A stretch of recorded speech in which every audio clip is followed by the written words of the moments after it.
10 years after a local fire kills 3 students, see how improvements have been made to fire safety. Everyone knows college is expensive these days, but you might be surprised to find out why.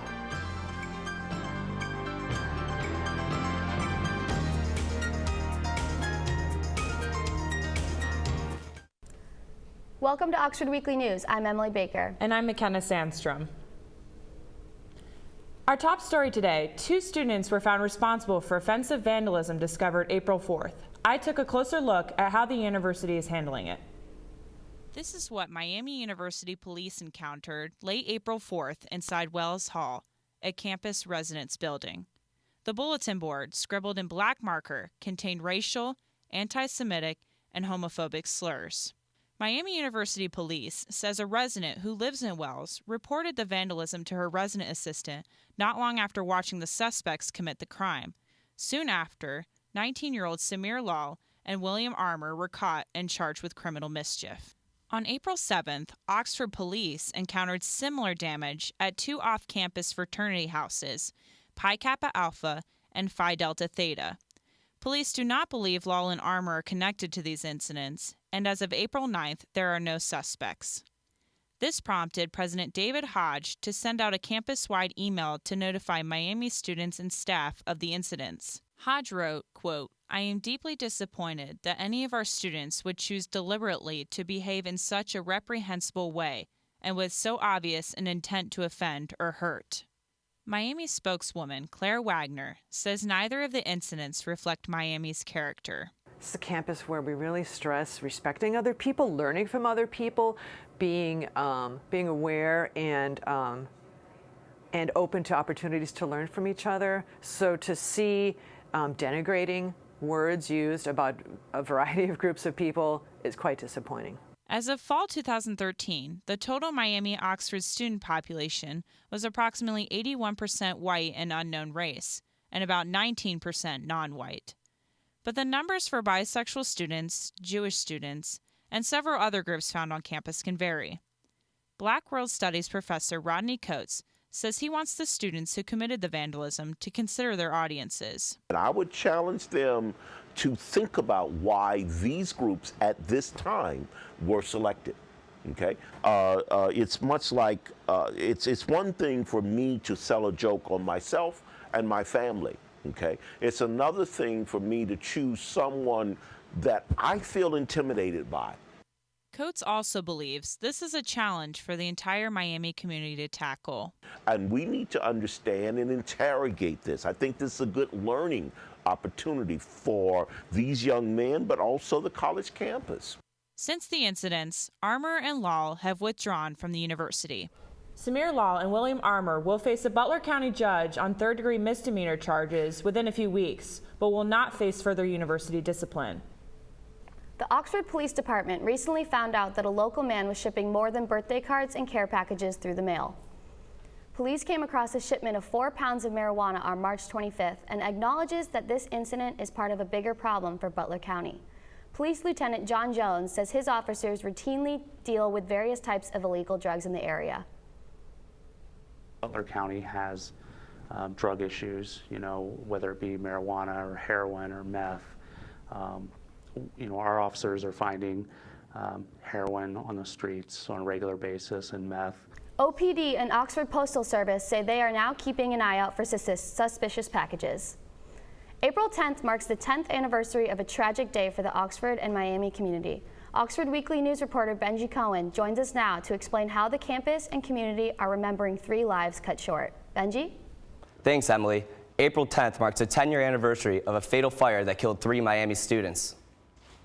On April 10, 2005, 3 Miami students were killed in a fire at an off-campus house across from McCall Hyde Hospital. Julie Turnbull and Stephen Smith were both graduating seniors, and Catherine Welling a junior business major. Oxford Fire Chief John Dethridge says new smoke detector requirements were established as a result of the fire. Well, I think one of the things that have been learned is the fact that there are better smoke detectors on the market now. Photoelectric smoke detectors determine if there's a smoldering fire sooner than ionization detectors, and that's something that we've required here in the city of Oxford now. Members of Julie Turnbull's sorority, Pi Beta Phi, released balloons with tags on them about fire safety from Oxford Central Quad. Pi Beta Phi's Vice President of Event Planning, Megan Kirks, says the sorority holds other events to raise fire awareness in Julie's memory.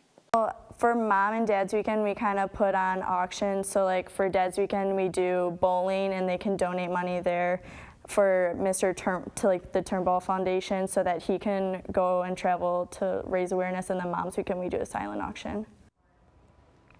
The April 2005 fire started from a cigarette stuck in a couch. For Oxford Weekly News, I'm Benji Cohen. Back to you, Mekenna and Emily. As Oxford Weekly News first told you in February, the Miami University Police Department purchased body cameras for its officers. Now, all full-time Miami officers are pinning the 3x3 cameras to their uniforms to record while on duty. The recorded information will be automatically uploaded and stored to a secure server at the end of each shift. Body cameras have been a national issue sparked by the recent racially charged incidences in Ferguson, Missouri, and North Charleston, South Carolina. The department hopes the body cameras will help keep the Oxford community and its officers safe. A 10-year renewal levy is on the ballot May 5th for Lane Public Libraries. Registered voters in Butler County who do not reside in Middletown or Trenton are encouraged to vote. The operating levy will protect current funding provided to the library system and will not raise taxes for residents. To learn more, visit lanepl.org. For the first time in Oxford, residents will have the opportunity to choose their electricity supply with the new option of renewable energy. The city's aggregation program provides two options for residents: 100% renewable energy or traditional energy. City Manager Douglas Elliott explains the benefits of renewable energy.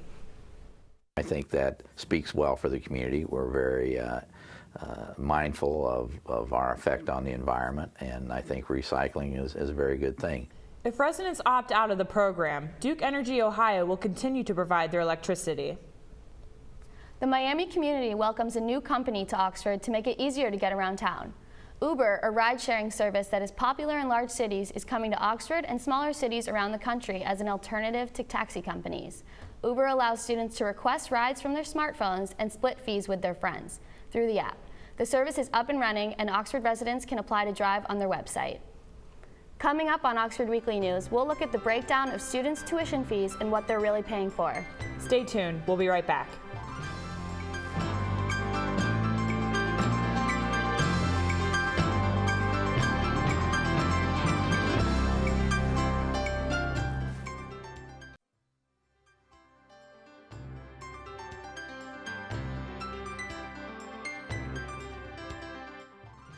Students pay their tuition and their room and board, but there's another category of fees that students and parents might not be so familiar with. Oxford Weekly News reporter Kelly Stinser joins us now with the story. With Miami being the most expensive public school in the state, students have to wonder what they're paying for. Turns out nearly $1,000 a year of student tuition general fee is paying for intercollegiate athletics. I dug deeper into the issue. I feel like I've been tricked, honestly, because Miami adds all these random fees that they don't tell you about. So the fact that I know that I'm paying for sports that I don't go to, it's kind of uncomfortable for me. It's like really disappointing, but I'm like not at all surprised. I don't think students should have to pay $900, especially for you know, student scholarships and for sporting events if our teams aren't even that good. I feel like I'm paying for something that I don't fully utilize, so I don't know why I have to pay for it.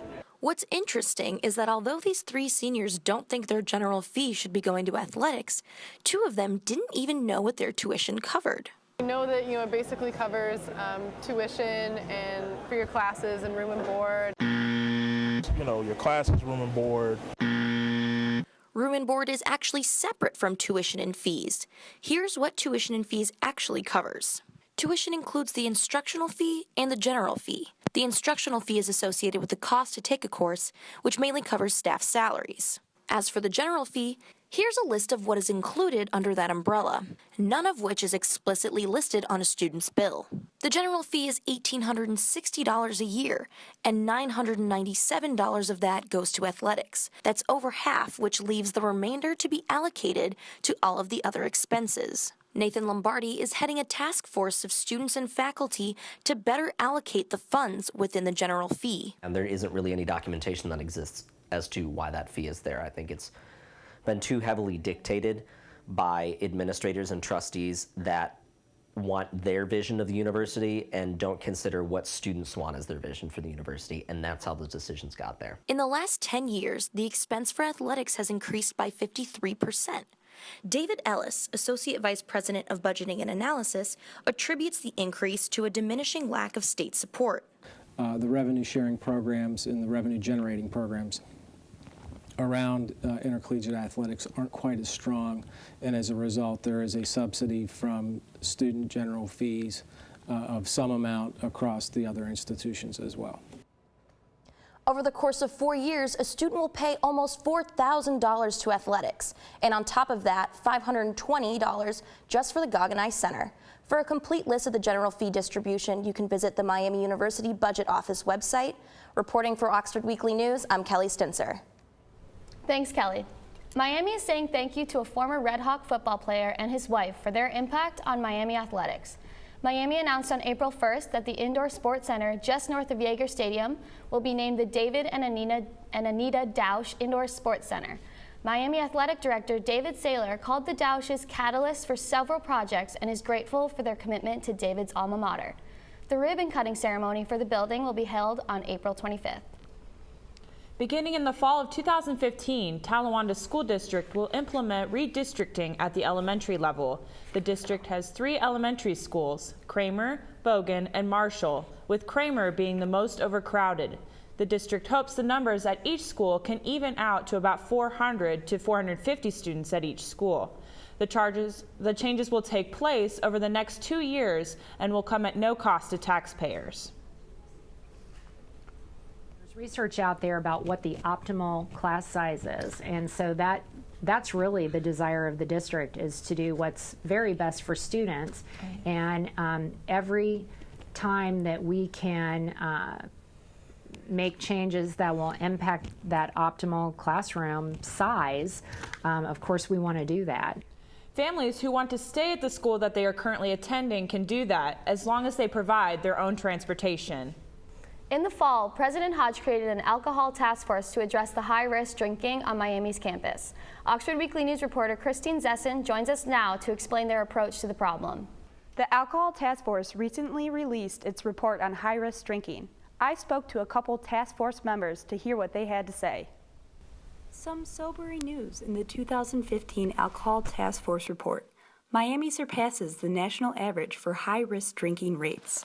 An ongoing problem for the university, but this time, Miami has chosen a different course of action. Vice President for Student Affairs, Jane Brownell, believes in a long-term strategic approach rather than an immediate solution. There is no silver bullet. There is no tweak this one thing and there will be no more high-risk drinking, because every year we're going to get 3,600 new students coming to campus who are going to want to test their freedoms and get out and experiment. So you have to start again every year. So you have to approach it as a long-term education process and not just let's fix this one thing and it'll all be behind us forever. The Alcohol Task Force is opening communication lanes with students, establishing work groups, and continuously updating the community about their efforts. The long-term plan is structured around key factors that contribute to the high-risk drinking culture: location and visibility. Health promotion student and Alcohol Task Force member Abigail Blablo has noticed this high-risk behavior over her 4 years at Miami. Blablo says this type of drinking is introduced as early as high school students visiting campus. A big thing is Miami tours, like they go uptown. You can see people drinking outside, so I think when you're coming into college, you see like, oh, this is what the college life is like, parties out front, drinking at the bars. And in orientation, they don't have anything kind of guiding you of what else there is to do. Being a college town plays into alcohol's visibility in Oxford, but the task force is hoping this long-term plan will help reduce high-risk drinking. Visit the Alcohol Task Force website for more information about how the campus and community plan to address these issues going forward. Reporting for Oxford Weekly News, I'm Christine Zessen. Thanks, Chrissy. More than 250,000 people are sexually assaulted each year in the U.S., but increasing awareness can help you from falling victim. April is Sexual Assault Awareness Month, and Miami Sexual Assault Response Coordinator Becca Getson suggests one major way to prevent further incidents.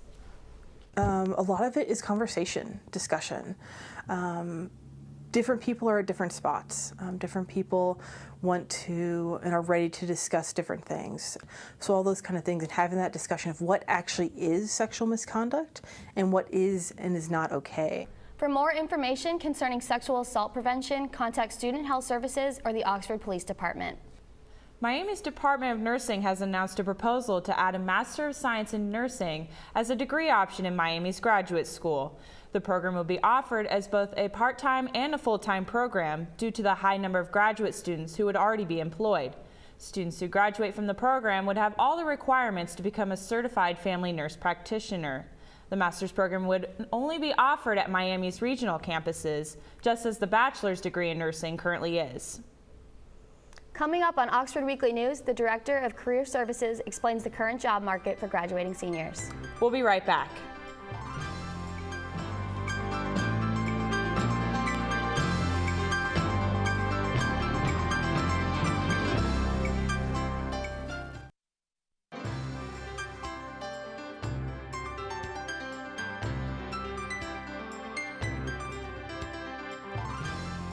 Is here, and with the warm weather and sunshine comes tassels and diplomas. Oxford Weekly News reporter Katie Espolita went to see what the job market is looking like for graduating seniors.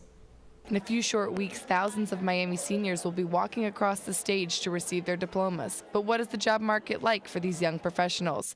Director of Career Services at Miami, Mike Goldman, says the future for these students is looking bright.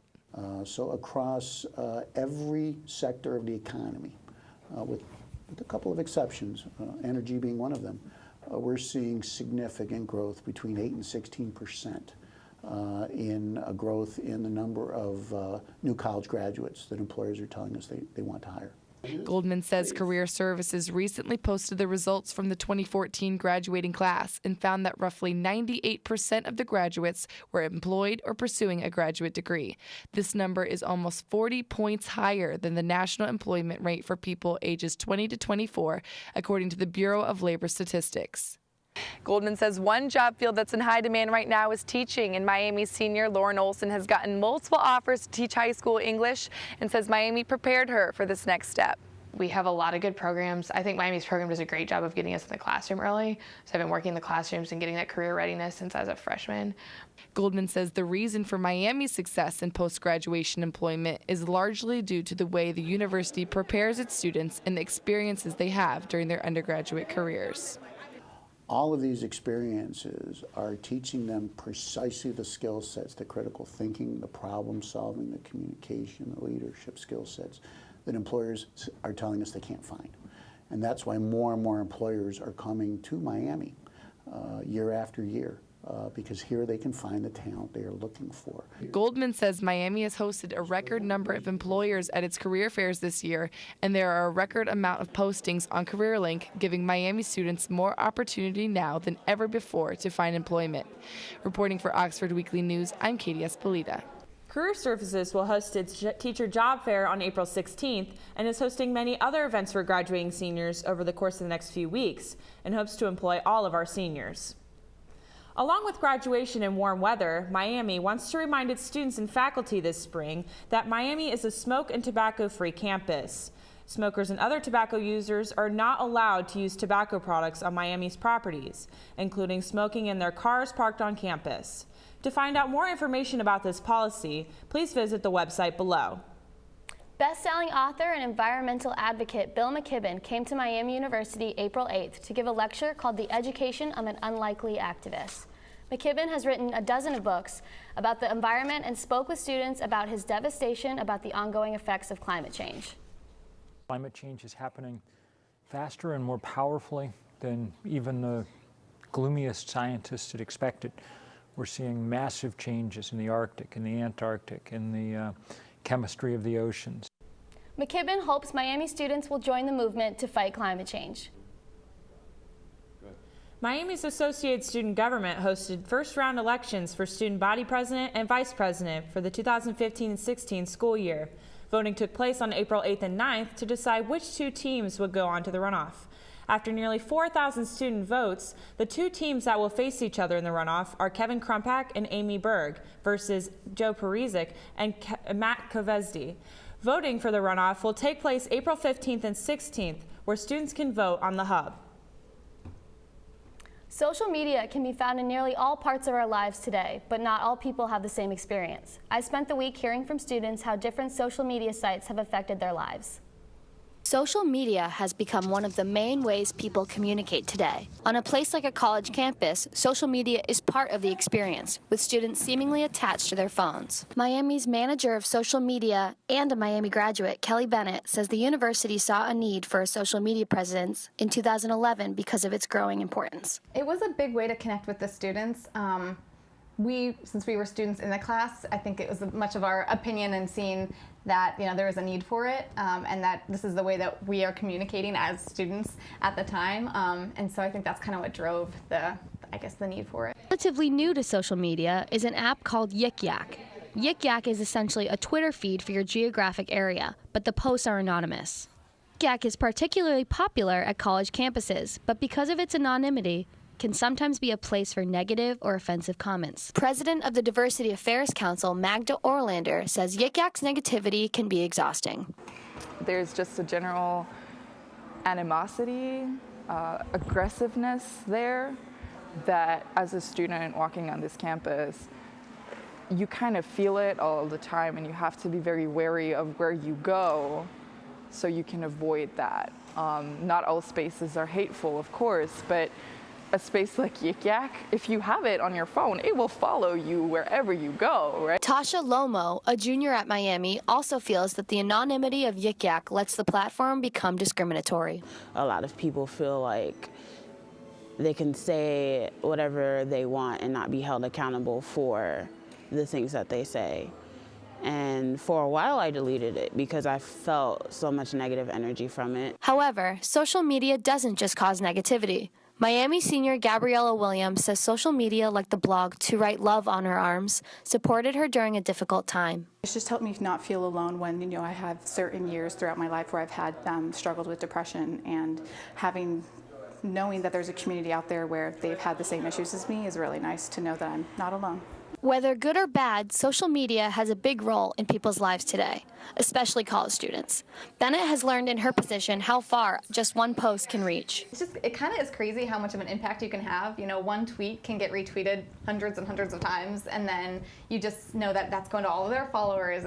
Or on Facebook, something gets shared like 300 times, or thousands of times. Just the reach that it has is just super mind-blowing sometimes to know that, okay, one thing that I'm putting on there could really reach so many people. Because social media is so far-reaching these days, Bennett encourages everyone to think before you post. Miami students got a chance to travel around the world with cultural performances and free international food. Miami's International Student Organization hosted the 2015 Intercontinental Week from April 6th to the 10th. Educational and social events have been put on for Miami students, including Miami's first ever Top Chef competition. The president of MUISO, Linga Deng, hopes students got a chance to explore other cultures by participating in these events. We're hoping students can make friends with domestic students, international students, and learn from each other, as well as to increase awareness of diversity here at Miami University. MUISO encourages students to come back next year. That's all for this week. Thanks for joining us. I'm Emily Baker. And I'm Mekenna Sandstrom. You can watch us online at miamiohtv.com.